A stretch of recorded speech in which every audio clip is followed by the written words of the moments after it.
Alright, guys, welcome to Flav MMA Show. I'm your host, Flav Oriana, brought to you by Four Corner Sports. Alright, guys, this is episode 13 of Flav MMA Show.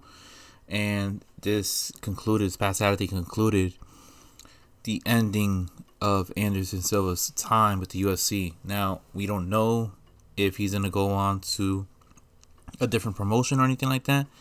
But this Saturday, Dana White had announced that he will not allow Anderson Silva to fight, in the UFC again. Mind you, Anderson Silva is 45. This was supposed to be his retirement, but Anderson Silva seems like as if he's unsure whether or not he wants to retire. I'm not sure if it's money, if it's because he doesn't know what he wants to do for post-retirement. Who knows? But all right, so it was UFC Apex, what is it, UFC Fight Island, not Fight Island, UFC Vegas 13 or something like that. It was headlined by Uriah Hall versus Anderson Silva. And look, Anderson Silva looked pretty good the first two rounds. He looked pretty good. It looked like vintage Anderson Silva moving around. Uriah Hall looked like he was trying to, move forward and trying to figure out what's the best possible way on landing on Anderson Silva, but Anderson Silva looked like he rewinded the clock the first two rounds. Uriah Hall was able to clip Anderson Silva in the third round. I had Anderson Silva winning the third round up until he ended up getting knocked down. And then in the fourth round, you had Uriah Hall just finish off whatever he started in the second, and it was just lights out. Anderson Silva tried leaning in forward. He tried rushing at Uriah Hall, and Uriah Hall ended up clipping him with a right hook. Now, that would have never happened back in the day. Anderson Silva was just like the modern day Matrix. This guy was able to move around. He had excellent head movement. He was one of the greatest, in my opinion, one of the greatest. I wouldn't say like top 5 easily all time to ever step foot into the octagon. But Anderson Silva, that was his final fight. I mean, I don't know. This guy started off his career 16-0 in the UFC. His last big fight that he ended up winning was against Stephan Bonner. And then, I don't know. I just feel like ever since he had lost to Chris Weidman, the first fight, I get it. This guy he got a little too cocky, got a little bit too ahead of himself, and then ends up getting clipped, falls to the floor, and then Weidman capitalized. The second fight, freak accident. Weidman checks one of Anderson's leg kicks, ends up snapping in half. Never seen that before. One of the craziest things I would ever see ever in a fight. Hopefully that will never ever happen again.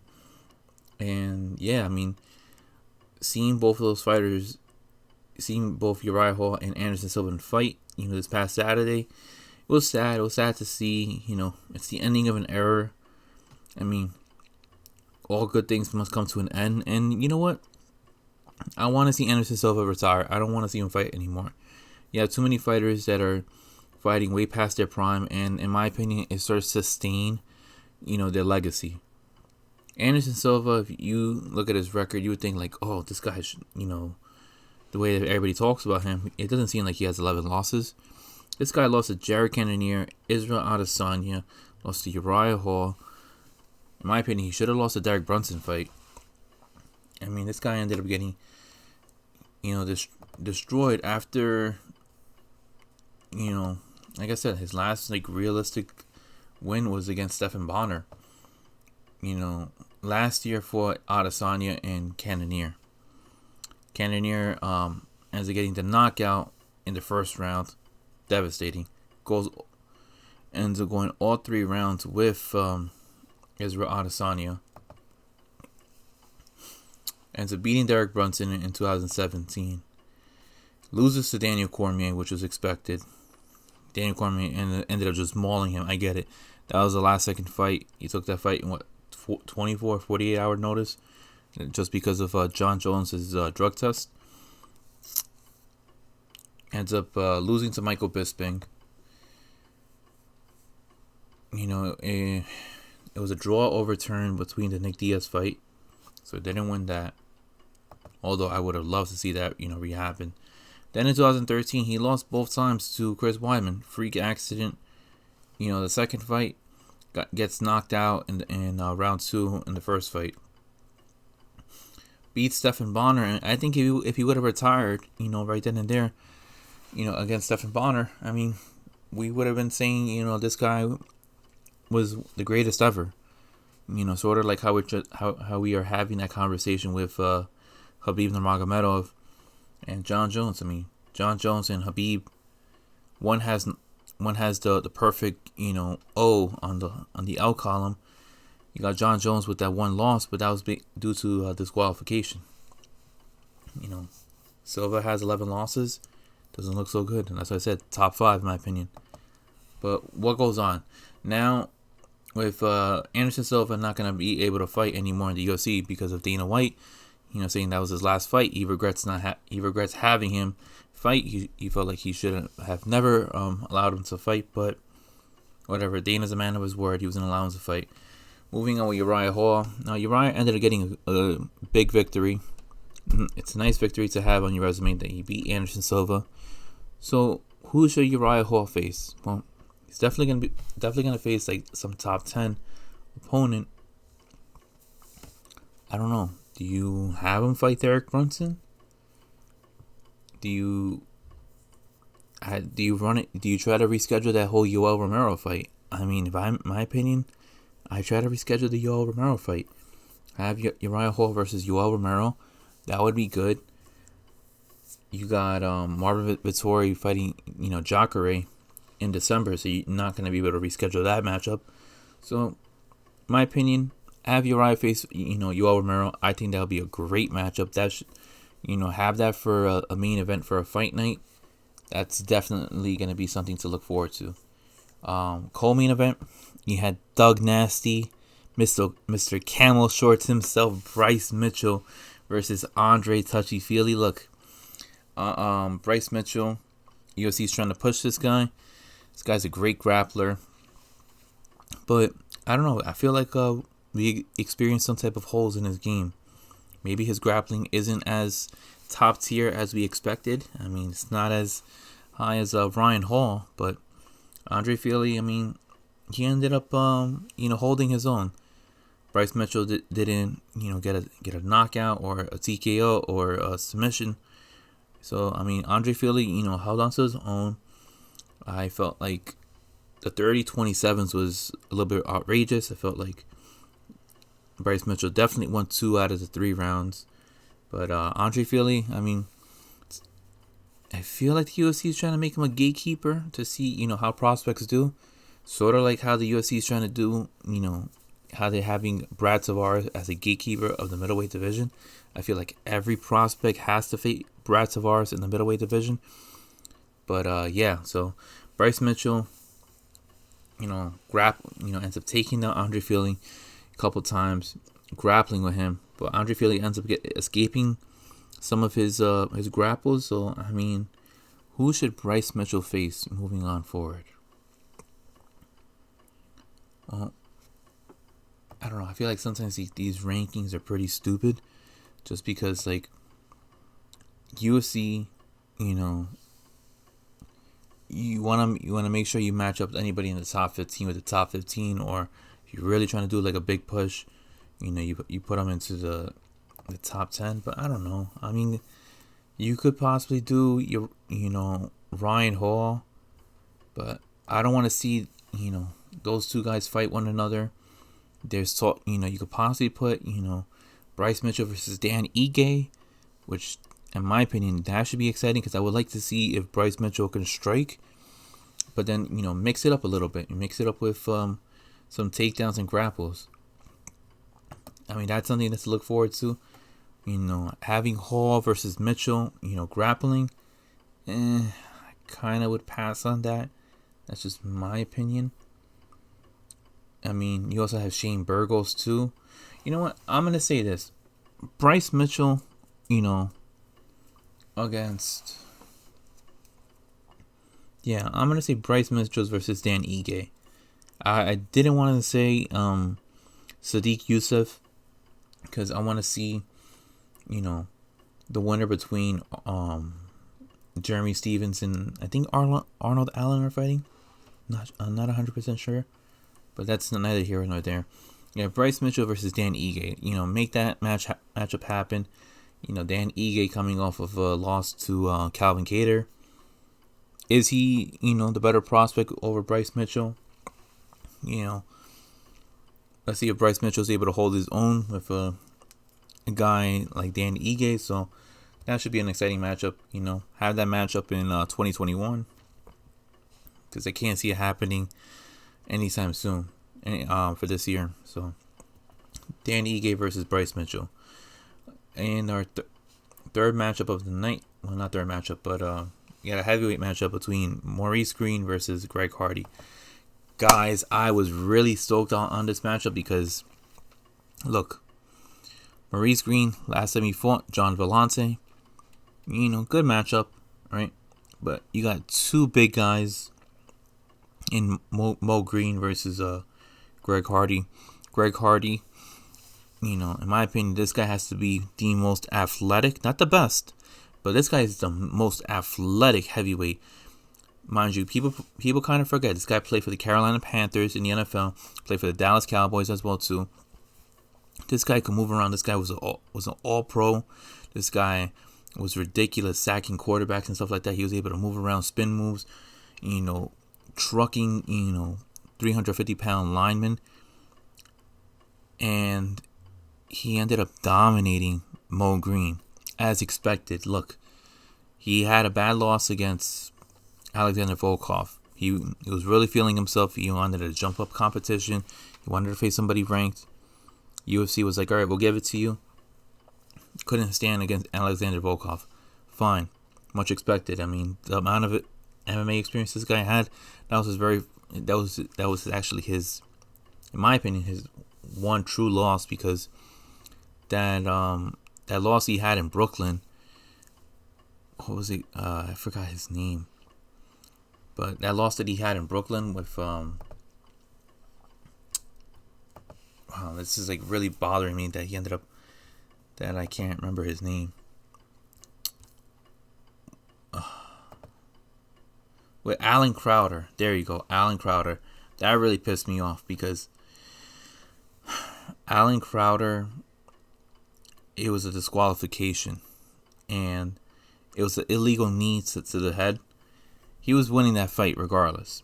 I just felt like Alan Crowder ended up, faking it, saying that he couldn't go on any further, with that fight. But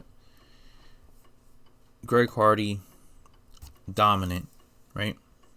Dominated Mo Green. Mo Green was complaining about the stoppage. This guy was hammering away. This guy was trucking Mo Green. He caught him twice. Mo Green fell to the floor, and Greg Hardy was patient. That's one thing I've been noticing with Greg Hardy, is that he's not becoming a patient fighter. He is very, very honest. He said when he first came to the UFC last year, he was a D-level fighter. A D-level fighter. The letter D. Now he says he's a B-level fighter. So, I mean, this guy's making progression. This guy's training with Sugar Rashad Evans, which is great. You want to have somebody like that in your corner. So, I mean, look, I really want to see this guy fight, stiffer competition. He called out Francis Ngannou, which I think is a little ridiculous. I mean, Francis Ngannou's way better than Alexander Volkov. So slow it down there, bro. And then he called out Derek Lewis. He called him weak pillow hands Lewis. Look, if I'm the UFC, I'm trying to get Greg Hardy to fight somebody at this point ranked, just because if you don't want to have him ranked, fight somebody ranked, then I don't know, but I would like to see Greg Hardy fight like a Walt Harris. Maybe, you could give him like a tune-up fight, like a Stefan Struve. If not, a Tai Tuivasa. I'm not saying Tai Tuivasa would be a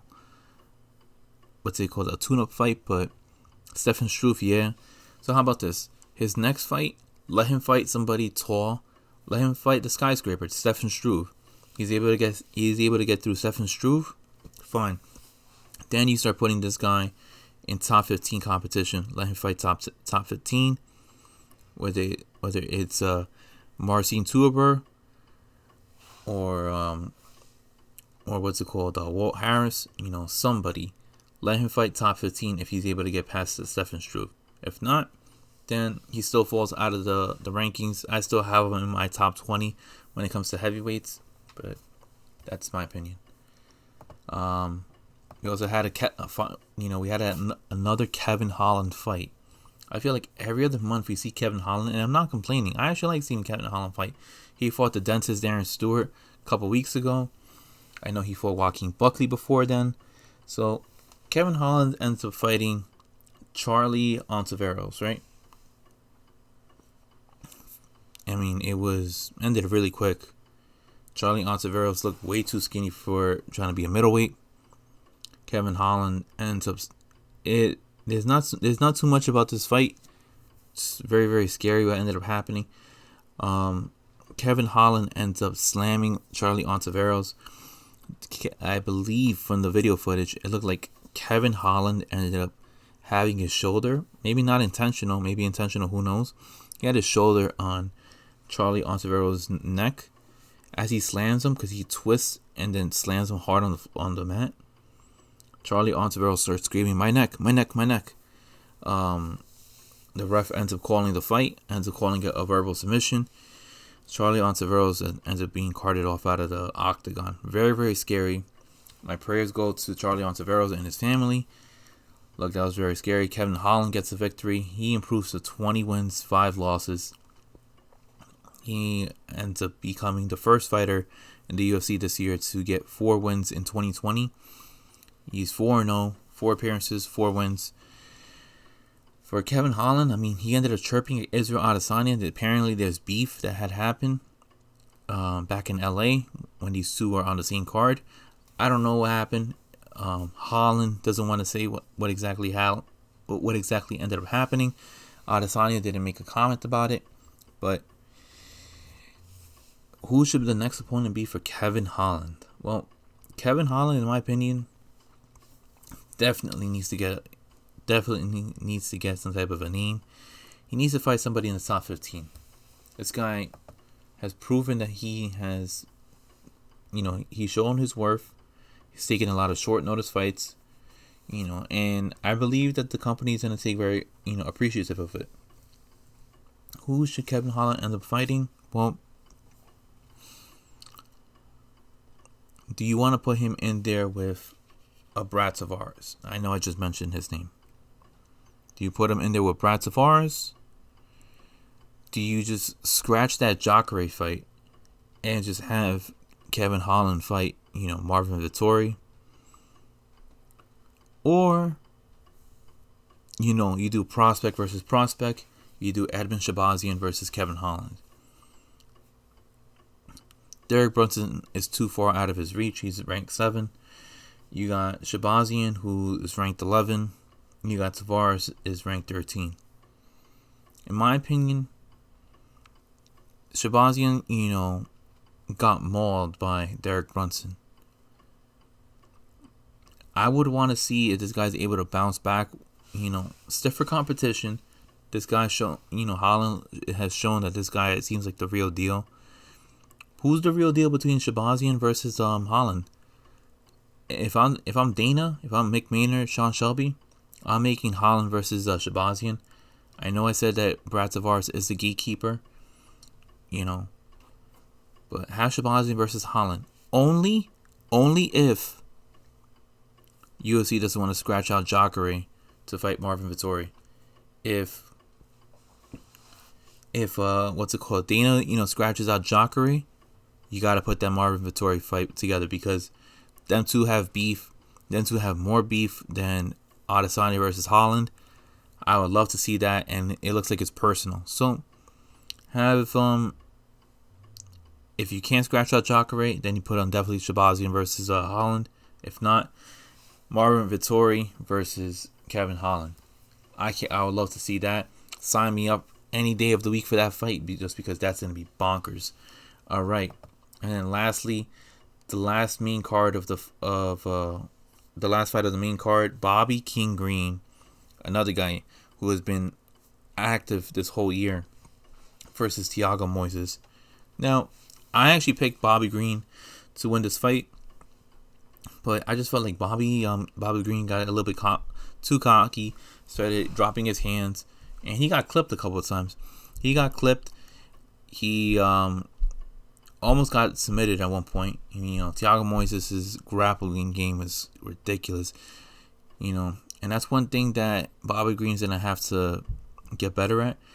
These BJJ artists, they're no joke. And Thiago Moises, this guy's a black belt. All black belts are different, but Thiago Moises, showed how good of a grappler he is, how dangerous he is on the floor. And Bobby Green ended up leaving the octagon with a nice gash on his eyebrow. Thiago Moises ended up taking the decision. I believe it was 2-1 by all three judges. But Bobby Green, I felt like he had to step back. He was definitely doing some work in the lightweight division. Sure, he was taking sometimes, last minute fights, 48-hour, notices, whatever, a day notice. But I would have loved to see Bobby Green, fight like Drew Dober, but most likely not going to see that happen. In my opinion, now, I don't even think Drew Dober is fighting Diego Ferreira, right? Why don't you have Thiago Moises versus Drew Dober? And why don't you have, this would be a great fight in my opinion, Bobby Green versus Donald Cowboy Cerrone. Those two matches would be great. You have a Bobby Green versus Donald Cowboy Cerrone. They're both gonna throw it at it with one another. That's gonna be a great fight. And then the featured prelim, it was the return of Alexander Hernandez and Chris Gritzmacher. Now, Hernandez ended up, leaving. He ended up changing camps. This guy was, the big star in San Antonio. Changing camps, and he ended up going to Colorado to go train at Factory X. And you see the major improvements right there. You saw him during Fight Island training, Brandon Royval, Yusuf Salah. He was coaching them. He was in their corners. But he stepped into the ring, and this guy was thrown to the wolves, after that Benil Dariush fight. This guy was facing ranked opponent after ranked opponent after ranked opponent, and now that he settled in, took some time off, transitioned to Factory X. He faced Chris Gritzmacher. He chewed him up in pieces.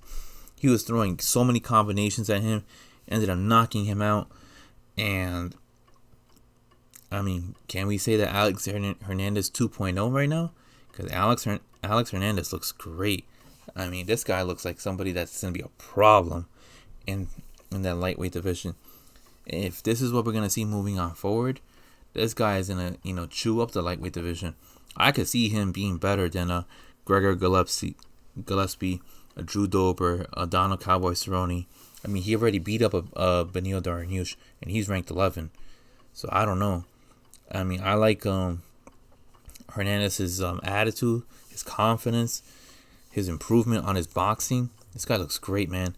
So I definitely want to see Alex Hernandez, fight. I know you have Islam Makhachev, this week coming, the week after, versus RDA. So I don't know. I don't know who you're gonna have Alex Hernandez, fight next. Maybe you could have I was gonna say Bobby Green versus Alex Hernandez, but I don't really like doing that type of stuff. My opinion, I think have Alex Hernandez, wait it out to see if Gregor Gillespie's gonna end up returning back anytime soon. Last time he fought was Kevin Lee, that infamous knockout. But Gillespie, I would like to see Gillespie versus Hernandez. All right, moving on. So we had news. Dana White ended up announcing Adesayna versus Blachowicz super fight. Now, why is this important? Why do you make this fight? To be honest, Robert Whittaker doesn't want to fight anytime soon right now. He's going to have a kid. Totally understand that right now. Totally do. But now you're going to have Adesayna fight Blachowicz. Blachowicz hasn't even made a title defense yet. Why would you make this fight now? I mean, this fight seems way too premature in my opinion. It doesn't seem like it's the right time. So why now? Well, I mean, it's just, it doesn't excite me at all. Just because, like, we have this fight between Thiago Santos versus Glover Teixeira. And now it's just like, for what? I mean, like, what's the purpose of the fight? To see who faces the winner between Adesayna versus Blachowicz? If Adesayna wins, Adesayna's going to fight John Jones. If Blachowicz wins, I mean, Blachowicz might have to rematch Adesayna. Might not. So then it's like, are you going to create an interim title? What's the whole point of this, Dana White? I'm not really crazy about Adesayna versus Blachowicz. I would have really loved to see Blachowicz defend the title maybe about like 2 or 3 more times. If you're going to have Adesayna move up in weight class to fight at 205, then have him fight John Jones. I know John Jones is trying to move up to heavyweight, but Stipe Miocic is not fighting until March for whatever reason. This is like another, this is why I don't know. I really can't gravitate to Stipe just because like this whole fight once a year. Miss me with that, man. Like, I think you should be fighting at least twice. I mean, I'm pretty sure Daniel Cormier didn't hurt him that bad, but yeah. So Stipe's gonna fight Francis in March. Then you gotta keep Jones busy, but you're not gonna have Jones fight up until like when, August. His last fight was February. He ended up defending his title against Dominic Reyes. I don't know. I just don't see the purpose of Jan Blachowicz, fighting Adesayna. Blachowicz is not a big name. I mean, the only thing that's gonna gravitate is that it's 2 champions fighting one another. Adesayna moving up in weight. Adesayna is more of the bigger name than Blachowicz. Blachowicz is obviously a big name in Poland, but not so much in the United States. So yeah, I mean, I don't know. I don't know what Dana White is doing right now. This doesn't seems to make any sense whatsoever. Just a little bit disappointed on this result right now. And as for John Jones, I don't know when he's fighting again. This guy literally might sit out a whole year and a half since his last fight. So super disappointing if I'm John Jones. Super disappointing if I'm Glover Teixeira and Thiago Santos. I mean, Glover Teixeira is like what, 40, 41, 42. Thiago Santos, I get his first fight since his fight with John Jones, but still. And yeah, that's going to be the main event for next week, or for this Saturday. We have former champ Andrei Arlovski versus Tanner Boser. Can't wait for this fight. I'm a big Tanner Boser fan. The Canadian mullet, fighting Andrei Arlovski. You have the Hurricane Ian Heinisch versus Brendan Allen. There's beef between those two. Looking forward to seeing that fight at middleweight.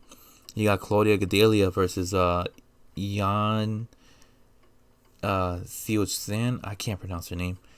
That should be a good fight. I want to see what Claudia Duns is able to do after her fight that she had with what's her name? With Angela Hill. That was a very controversial fight. Trevin Giles versus Bevan Lewis. For the feature prelim, we have Max Griffin versus Ramiz Brahimaj. So, I mean, and you also got Darren the Damage Elkins versus Luis Eduardo Garagori. So, sneaky good card. Is it like the best card with a lot of name power? No, but, I mean, this card has potential, guys. This card has potential. Just very disappointed, I was very anticipating Glover Teixeira versus Thiago Santos. That fight has been, rebooked like 3 or 4 times. Pretty sure we're going to get it this time. Andrei Arlovski versus Tanner Boser. Like I said, anytime Tanner Boser fights, I'm tuning in. This guy has looked phenomenal since he entered the UFC. I think his UFC debut was last year in November in Boston. So yeah, guys, I'm very excited for this card.